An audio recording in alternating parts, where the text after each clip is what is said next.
Selamat pagi semua teman-teman finalis dan Dewan Juri yang saya hormati. Izinkan saya perkenalkan diri, nama saya Helen Ferobi, seorang penerima beasiswa Dharma Siswa tahun 2023-2024 di program BIPA Universitas Patimura Ambon.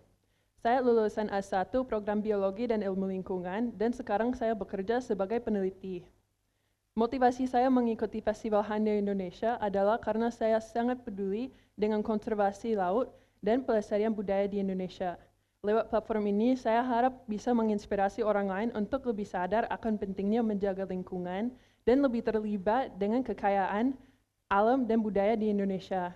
Hari ini saya akan presentasikan upaya saya dan teman-teman dalam mengikuti kegiatan transplantasi terumbu karang di lokasi acara di Pantai Pelisan, Kabupaten Minahasa Utara, Provinsi Sulawesi Utara.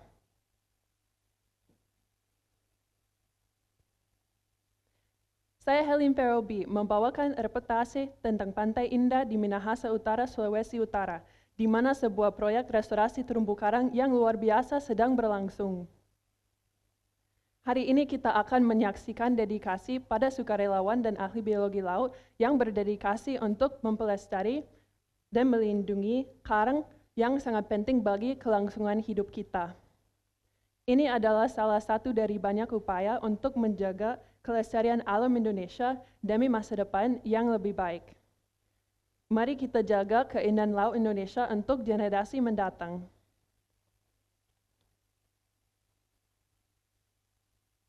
Sulawesi Utara, khususnya perairan di sekitar kota Manado, terkenal dengan kekayaan dan keindahan laut, hayati laut. Daerah ini merupakan bagian dari segitiga terumbu karang yang dikenal sebagai pusat biodiversitas laut dunia.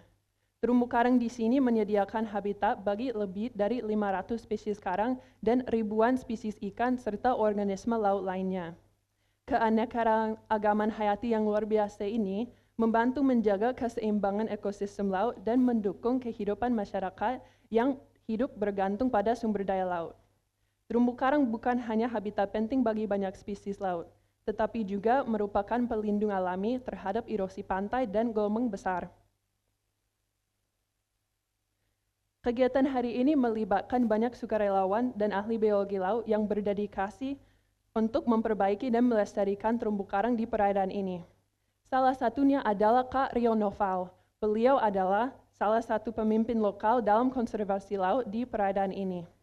Mari kita bersimak bersama wawancara kemarin saya dan Kak Rio di lokasi acara.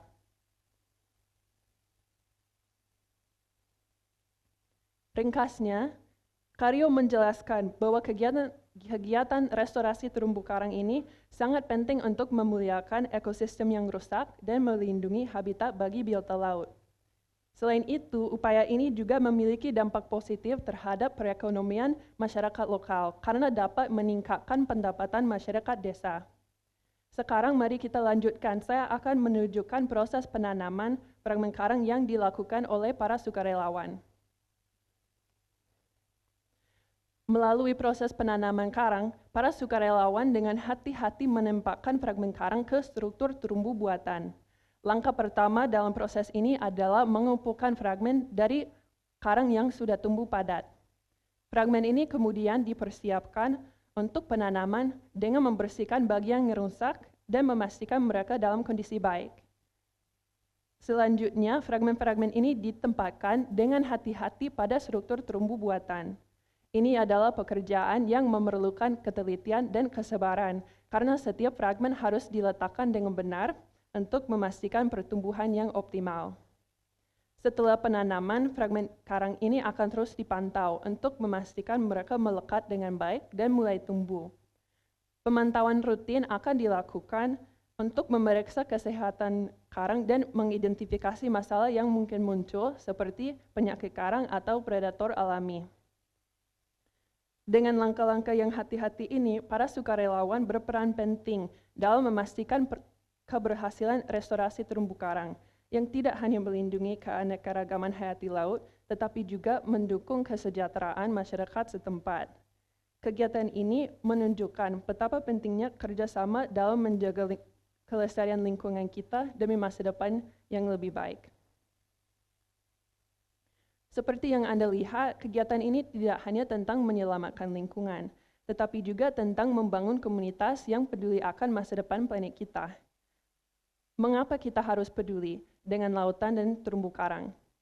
Terumbu karang adalah salah satu ekosistem paling penting di bumi. Mereka menyediakan makanan dan tempat tinggal bagi lebih dari 25% spesies laut, meskipun hanya menutupi kurang dari 1% dasar laut. Selain itu, terumbu karang melindungi pantai dari erosi dan gelombang besar, serta mendukung kehidupan masyarakat pesisir melalui pariwisata dan perikanan. Terumbu karang yang sehat berarti laut yang sehat, dan laut yang sehat berarti kehidupan yang lebih baik bagi kita semua. Dengan menjaga dan memuliakan terumbu karang, kita berinvestasi dalam keberlanjutan lingkungan dan ekonomi masa depan. Demikian reportasi dari Pantai Pulisan Minahasa Utara. Saya ucapkan terima kasih banyak atas perhatian Anda, dan mari kita terus mendukung upaya menjaga lingkungan.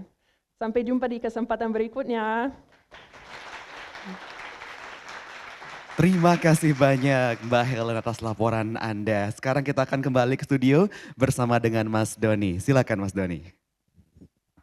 Terima kasih, selamat pagi Helen. Selamat pagi. Boleh dipanggil Helen ya? Boleh. Iya, baik. Pertama saya ingin memberikan apresiasi Helen telah menginformasikan kegiatan yang sangat bermanfaat di Sulawesi Utara ya, kepada kita semua hari ini melalui video dan juga laporannya. Dan tentu itu akan sangat bermanfaat bagi masyarakat sekitar dan juga bagi kita semua. Saya jadi tahu mengenai manfaat terumbu karang. Pertanyaan saya hanya satu, apa rencana Helen selanjutnya dengan ilmu biologi yang dimiliki dan juga kemampuan berbahasa Indonesia? Terima kasih atas pertanyaan. Izinkan saya menjawab. Untuk pengetahuan yang saya sudah memiliki dan rencana saya ke depan, saya setelah Festival Honey Indonesia, saya akan melakukan penelitian kecil tentang makroalga atau rumput laut. Jadi itu akan berlangsung di Ambon selama beberapa bulan, dan saya akan mengumpulkan bagaimana masyarakat lokal memanfaatkan rumput laut itu, biar mungkin bisa dikembangkan industri atau mungkin ada orang di sana yang tertarik membangun itu dari spesies-spesies rumput laut yang memang unik dan endemik di sana juga. Jadi saya masih berharap ada banyak cara untuk saya bisa memakai pengetahuan ini di masa depan saya. Dan tentu saja saya juga harus pakai bahasa Indonesia untuk komunikasi dengan orang Indonesia. Jika bahasa Indonesia saya mahir dalam bukan hanya komunikasi tapi dengan bahasa Indonesia yang resmi, saya berharap mungkin bisa mempublikasi artikel dalam bahasa Indonesia dan juga bahasa Inggris, biar kita semua bisa dapat manfaat dari penelitian saya. Kalau bisa. Terima kasih banyak Mas Doni atas pertanyaannya.